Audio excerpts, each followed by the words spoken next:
Today's episode is about holistic well-being. Now, this is for you if you are a parent and you want to increase your energy and your vitality, or maybe you're just looking at new ways to take care of your kids' well-being. I'll be sharing important things that everybody should know um, around holistic well-being and what it means to be a healthy, holistic human. And some of these things I personally learned after I turned 30, and I wish I knew them when I was 10. Because during my teen years and my young adult years, I neglected a lot of things, and I simply didn't know that they were important. It took me to experience an almost burnout situation um, when I suddenly realized that, oh no, I have to wake up, I have to start paying attention. So let's dive into holistic well-being. I'll start with the human body. Our human body is a well of wisdom. It's the most sophisticated technology we can ever have. So we need to understand how it operates to make the most of it. From the viewpoint of holistic well-being, I will share that the physical human body is actually made up of four bodies.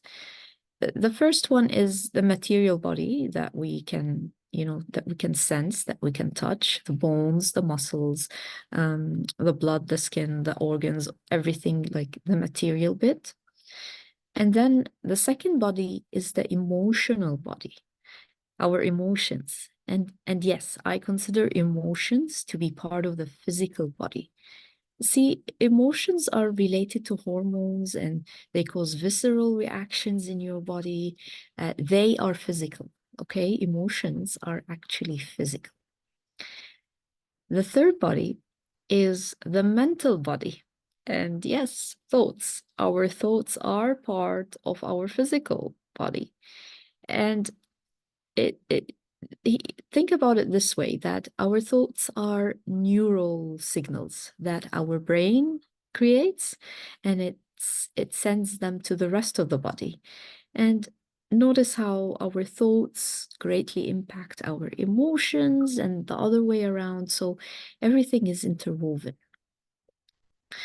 And the fourth body is the energetic body. This is our energy field, our electromagnetic field that surrounds our physical body, um, our material body. See, we're made of atoms and molecules, and you know how every atom has an electromagnetic field around it, and it's constantly relating to other atoms. We are made of atoms, so we have this energy field around us. So these are the four main bodies of the overall physical body. So we've got the material body, the emotional, the mental, and the energetic, and they are tightly woven. It's think of a woven tapestry or a woven blanket, and because they impact each other really, and they are in constant communication with each other. When we're not taking care of one of these bodies, when one of them is out of tune, out of balance, then all of them suffer. This is where the term holistic comes from, because you have to see them all together as a whole. And this approach considers that, the emotions and thoughts are actually physical. This approach was a game changer for me, because when I started seeing my emotional and mental well-being as part of my, my physical well-being, it became so much easier for me to get out of my unhealthy patterns. Um, I used to be a very anxious person, trapped in my mind, how the mind keeps looping and you keep looping in worry and you stay stuck in the head. That's how I used to be. But now that I've learned to use my body to return to my physical body, to address my thoughts and my emotions, that was a real game changer for me.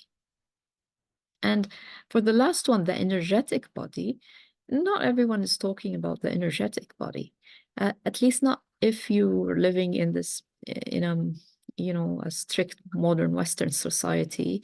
Um, but but more people are getting aware of it. Like there's yoga, there's acupuncture, Reiki, all these Eastern medicine modalities. They have been on the rise, and even science with not sure if you've heard of the Heart Math Institute. Um, Science has proven that this energetic body around us is really important for our overall health. So that was the physical human body. Next comes the soul.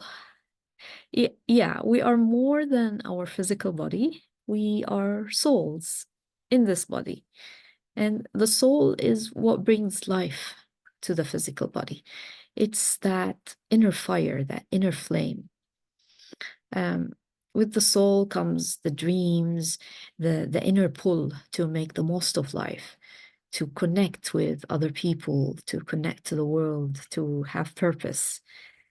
And sometimes the soul comes here to have this human experience, to learn lessons, to have experiences. And, and we don't know the purpose behind it, but it is there. And there are many layers to the soul. Some teachings talk about layers, but I'll not go talking about it here. It's all I want you to know right now is that the soul is the spiritual human body. And staying connected to your soul is spiritual well-being.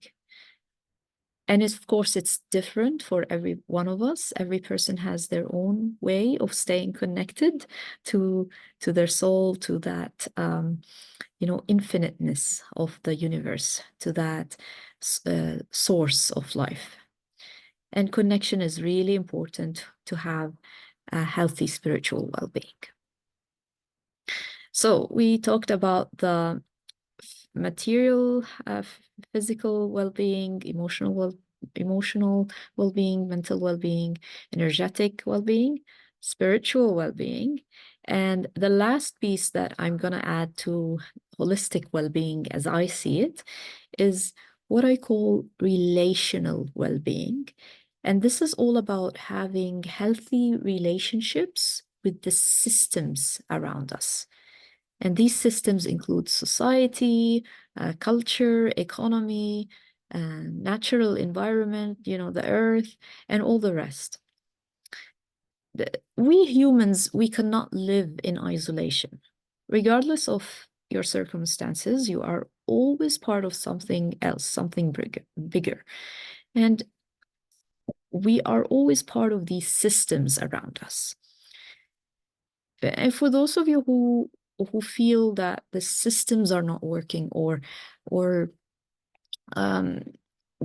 we don't belong to this particular system or that other system, see, it's not about the system itself. It's not about breaking free from the system or blaming the system. It's really about having a healthy relationship with the system.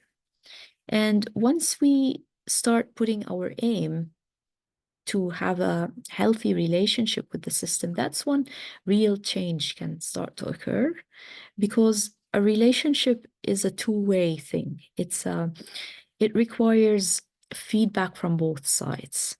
When you are willing to have that relationship with the systems around you, then the systems around you will change, will respond based on how you respond.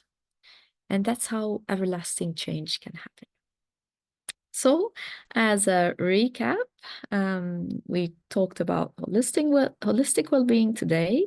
And for me, holistic well-being is when I am taking care of all my physical body, including the material, the emotional, mental, and energetic bodies, where I'm taking care of my spiritual body, my spiritual well-being, my soul. And it's also about having a healthy relationship with the systems around me. This was Holistic Wellbeing. I am starting a new series on holistic well-being for teens, where I'll explore each area in detail for parents who are interested in up-leveling their teens' well-being. So keep an eye out for future episodes. And for now, I leave you with one question to reflect on. What parts of your well-being have you neglected? And the intention of this question is not to beat yourself up or to feel bad about it or, to be sorry, but to actually be aware of where you're at, to celebrate the things that you are doing well, and to see the gaps or between what is your current situation and what you want. So thank you for listening. I'm Nadine, the Teen Soul Coach. See you next time.